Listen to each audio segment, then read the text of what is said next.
Welcome to This Week in East Brunswick. This week we'll go to a beautiful garden in East Brunswick, which is the perfect setting for an outdoor art gallery. Pegi Ballister-Howells will show you how to add color to your house using flowers.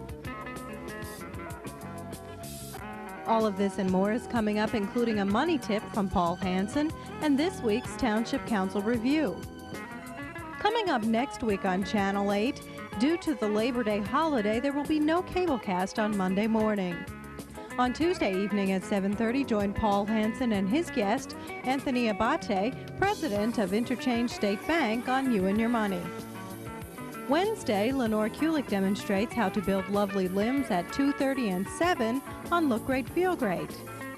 At 7:30 Wednesday night, find out what the East Brunswick Adult School has to offer on Spotlight on Education. What do young adults do in the summertime between school years? That's the topic of 18 Growing Up in East Brunswick at 8 o'clock.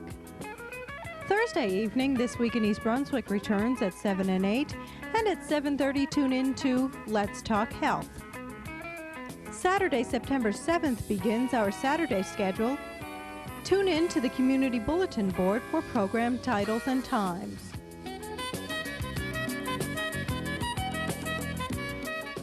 Traveling down Fern Road in East Brunswick, you'll find several beautiful homes, the county fairgrounds, a busy intersection, and more beautiful homes.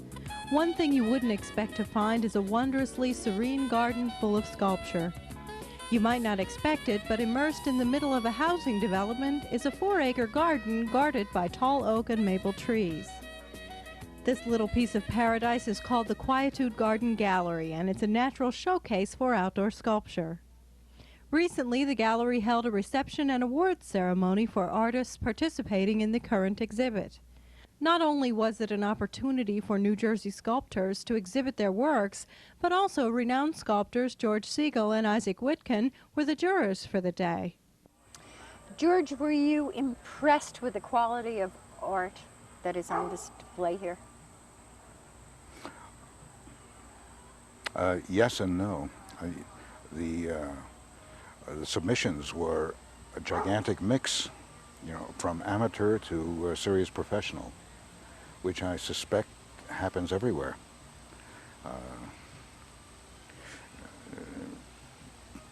People have different degrees of intensity about wanting to be an artist.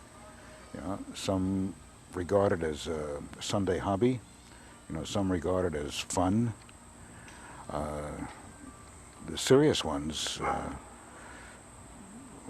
are really interested in taking years to shape their own vision and have it mean something both to them and to people who look.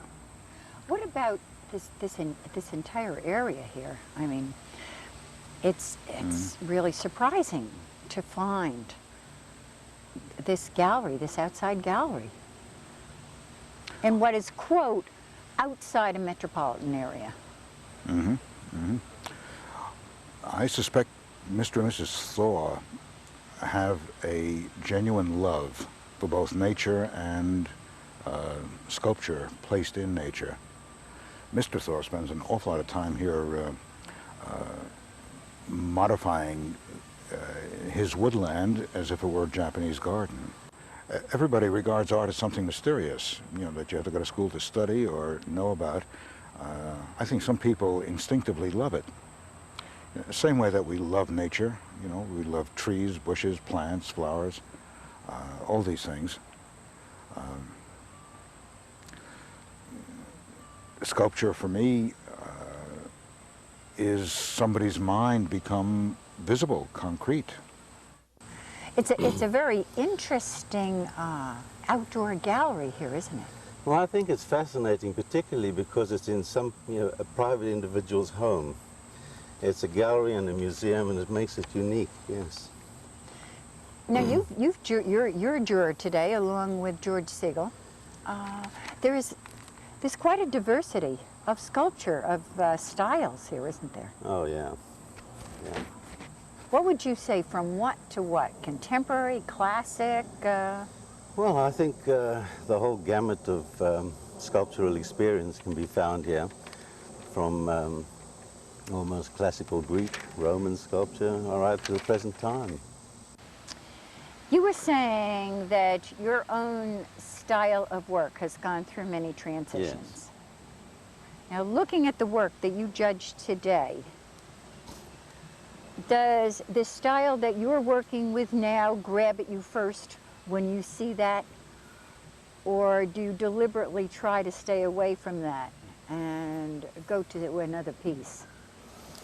I think any serious spectator or critic, which is probably my role today, of art, has to remain as objective as possible. You can't bring any presuppositions, expectations, or anything else, or prejudices to your judging of a work of art. Otherwise, you're just not allowing it to be what it is. So that's probably the last thing that I'm looking for, is some kind of a self-image. I judge the work purely on its own merit. Dolly Vasta also had the opportunity to speak with several of the artists participating in the show. How do you feel about exhibiting here in East Brunswick? I feel very good about it. I think that there's a lot of interest in art throughout the country, really. And I'd like to show in as many different places as I can. Well, this is certainly a gorgeous location. It certainly is. Yeah, I think you're going to find in the years to come that a lot of the patronage is going to be moving with, for example, a lot of corporations are moving out to New Jersey and they're setting up corporate areas, and with that they're bringing the patronage out there, and you can't really separate the two, art and patronage. Well, it's stunning here. It's just beautiful, as you can see. I couldn't be more pleased to have an outdoor piece in such a wonderful setting as this. And obviously in Manhattan, you're gonna have a city landscape, and it's just so much nicer to be in nature in an outdoor setting like this. Well, this is kind of the back home. This is the atmosphere we live and work, and I think the sculptures indoors are kind of limited because maybe it's very limited space, and when we work with big sculptures, there is absolutely limited space. So outdoor is where I started working, and it's a really great opportunity in a setup like this. I've asked this question several times today, so I feel like I'm being extremely repetitive, but I haven't talked to the three of you. How do you feel about your work being shown here in these surroundings, this atmosphere? Well, I live in New Jersey, and I've shown a lot in New Jersey and done quite well, so I don't see any problems with it. It's as good as showing in New York, especially now. Well, I guess here it's kind of interesting for me because my piece is an urban piece, and I really didn't know how it would look out in like the woods or something. So I'm quite pleased with how it came out, and yeah, I like it out here. I think this is a good place for showing outdoor work. This setting is actually ideal for me because these pieces were sort of envisioned in a small park-like setting, a formal garden. Well, this isn't really formal, but I had envisioned them as garden set pieces, neither interior nor in large open country spaces. So it's fine by me. Isaac and I, after a discussion, decided that Harry Gordon was going to get Best in Show. Now, Harry Gordon makes these huge tree trunks that are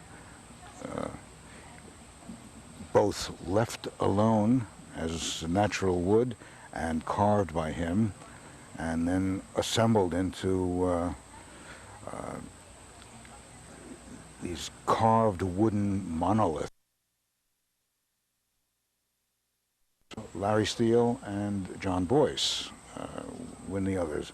Larry works with carving foundry sand, and he's got he's made a simple technical craft system into a complex layering of forms, and a layering of forms in space.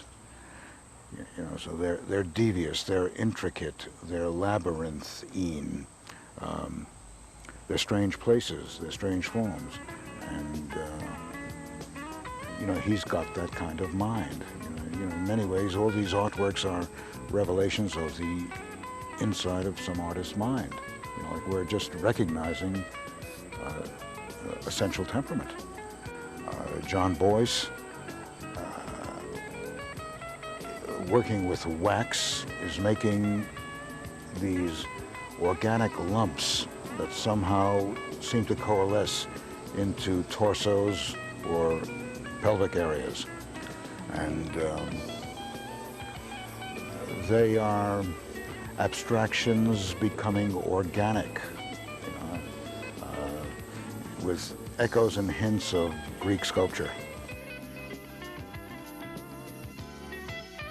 Co-owners of the gallery, Ed and Sheila Tao, and gallery director Amy Medford joined Dolly by the water garden. Well, today and this particular weekend is a juried show. Yes, it is. Yes. We were very fortunate in that in response to our newspaper ads, we had quite a number of New Jersey artists who responded. And George Siegel and Isaac Whitkin, who are our two jurists, had a very difficult time because there were so many hundreds of slides to look over and to decide. And the 15 pieces that are here today represent the best, as far as they're concerned, of everything that they saw. And today we will also award the first prize and 2 merit prizes. I know, and it's exciting. For us as well as for the artists. They're very nervous. Ed, now you're the gardener. Right. That's what you said to me. You said that you do all the gardening and everything. Where did you get all your ideas? Have you read a lot, studied a lot? Because it's kind of a natural Japanese. Well, this is accumulation of a lot of years of experience, of reading. We have a complete library on it, of courses, and of course of experimentation. And in the years we've been here, we have moved a lot of plants. We bring plants in from all over the country. We mail order a lot of special plants that are going to adapt to our shaded atmosphere.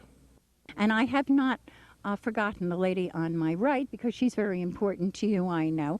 And that's right, her name is Amy Medford, and you handle all this statuary around here, right? Well, my role in all of this is to help organize, and for this particular exhibition, to orchestrate the exhibition. And what I've done is, as Sheila said before, is literally disseminated the information, and a number of artists responded, and then we were fortunate that George Siegel and Isaac Whitkin, as we said, are our jurors. They came out and chose the best of what we were given, and I think that the work is very strong, and it's really very exciting, and I feel very privileged to have been given this vehicle, and Eddie and Sheila are really wonderful to work for.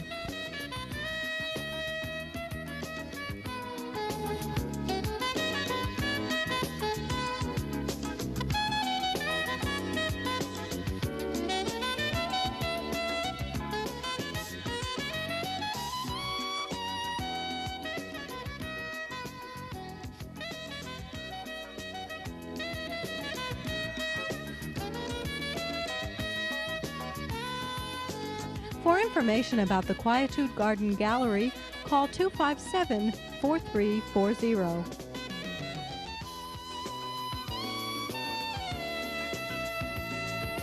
Hi, welcome to Blooming Acres. We're in the backyard now, and I have a little project to cover these ugly downspouts.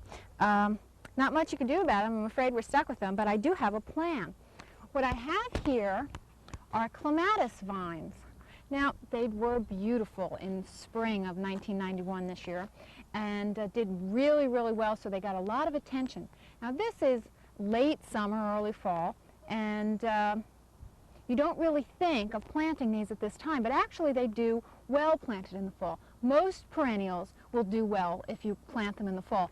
The trick is that you don't want to plant fall blooming perennials in the fall, like chrysanthemums, because when they're making flowers in the fall, they're not making roots. So if you plant chrysanthemums in the fall, you'll get to enjoy them that year, but there's a very good likelihood that they won't come back the following spring.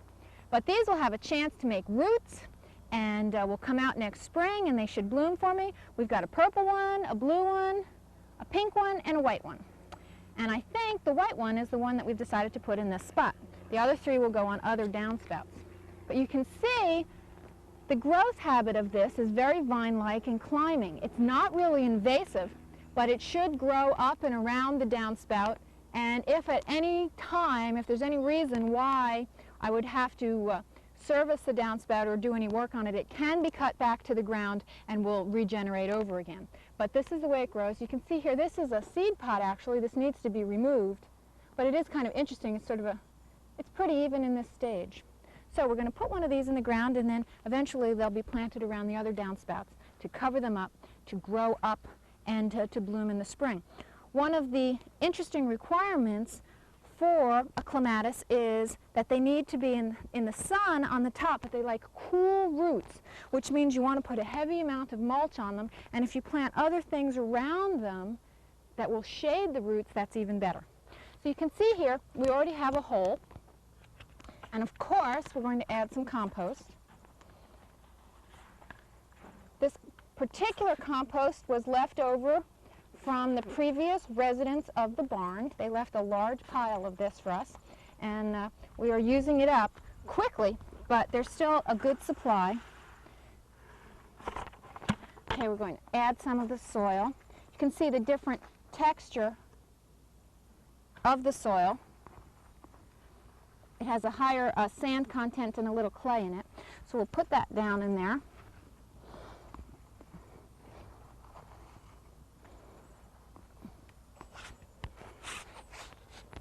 And then mix it up.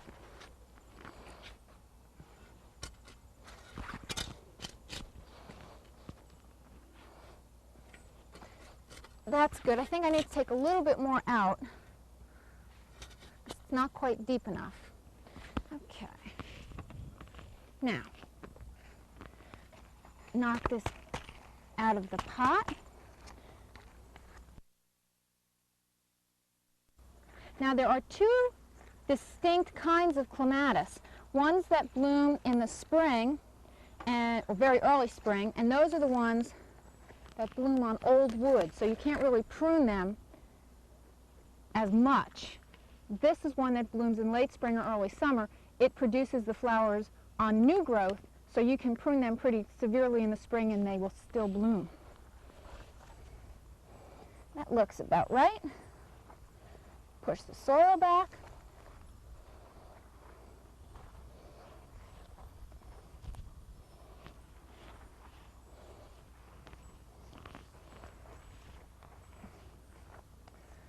We've got here. Now, remember, they need a lot of mulch, so I'm going to get some wood chips and put a nice thick layer of wood chips on them to shade the roots. Right now this plant is in the shade, but it gets sun pretty much all afternoon and into the evening. It faces due west that way, so it'll get sun from right after the sun is overhead all the way until sunset. Okay, now, if you wait just a minute, I'll come back with a few wood chips.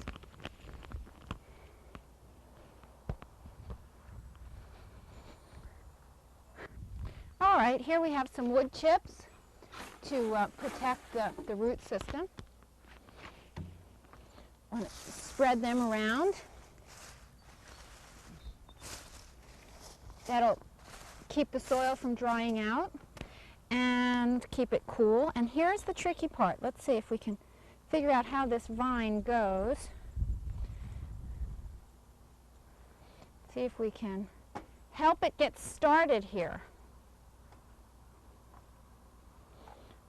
Okay. Take this little support out. I don't think we need that anymore. That gives us a little extra length. And okay, after this it should be on its own. I think we could tuck it back here. Okay, and now a little water, and next year we'll have flowers. We'll see you here next time at Blooming Acres.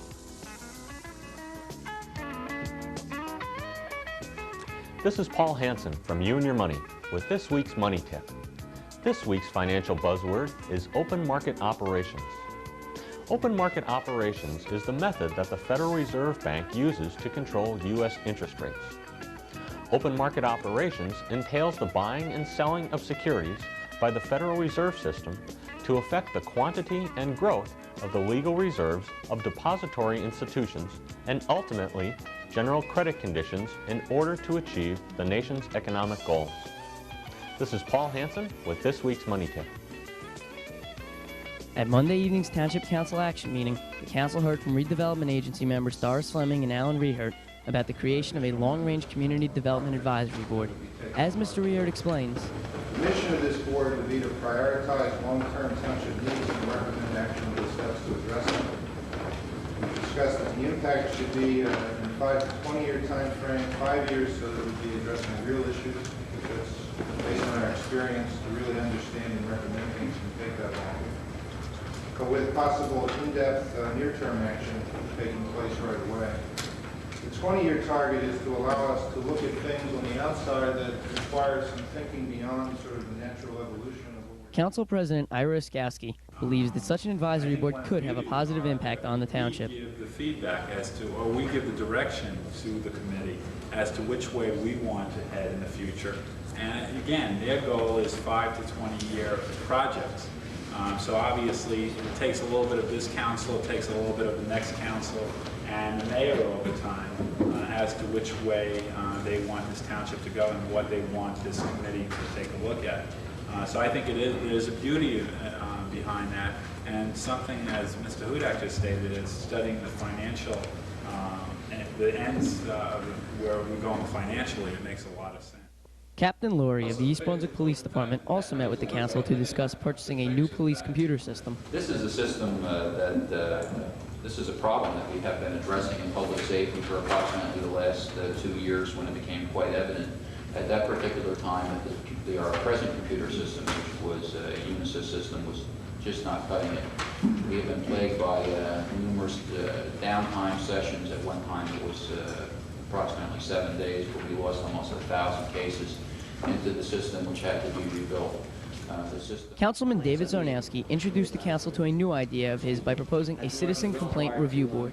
While his initial plan was for the board to handle cable television complaints, he believes that the board would be capable of handling numerous other township disputes. An idea came to mind of establishing a citizen complaint review board to be able to funnel the information to Ms. Eisner and to provide input to her so she can provide additional input to the council so we can evaluate these complaints on a more timely basis and make sure our residents are getting the proper service that they deserve and desire. So what I recommend... Township Administrator Jack Coughlin believes that the concept of a citizen complaint review board may be a positive one, but he does not agree with the proposed manner in which the board would conduct business. As he explains, but to have a committee that on a regular basis, quarterly or whatever, were to review the complaints and actions taken to see if there were a problem that ought to be addressed either through the Office of Cable Television or through some other action. That might be a lot more meaningful than a complaint. I'm not sure. Councilman Thomas Clark met with residents of Weston Place and conveyed their concerns about Edgeboro to the council. Was done with the sinking of the wells. I addressed that concern in a letter to the MCUA with a few others.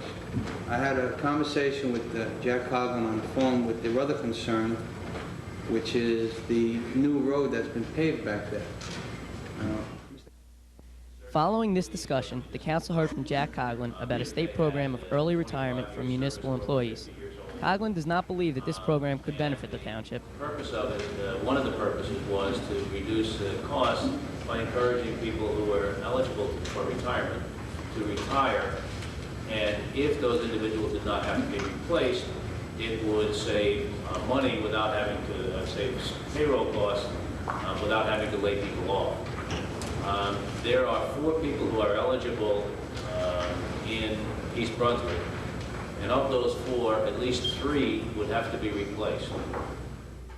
During the public hearing, the council heard from numerous Hardenberg Lane residents about an ordinance which authorizes the acquisition of land for widening and improving Hardenberg Lane. If you do this so-called improvement to Hardenberg Lane, my taxes will become even higher than they are now, and by this action, you are kicking this retired person out of the home. I have lived on that street for 44 years. I remember when it was red clay, red dirt. I don't want curbing. I don't want a sidewalk. Perhaps if you put in the paths that we're talking about and eliminate the sidewalks and the curbing, it will be a better street, I believe, to live on. Township Engineer Richard Mazer answered questions posed by residents. A 50-foot right-of-way. Within that 50-foot right-of-way will be a 30-foot pavement. This is the minimum standards that are applied to local roads within the municipality. Any new subdivision that came in, even if it was a cul-de-sac, we would apply similar standards of a 50-foot right-of-way and a 30. The council opted to table this ordinance so that they can find out more about the residents' concerns.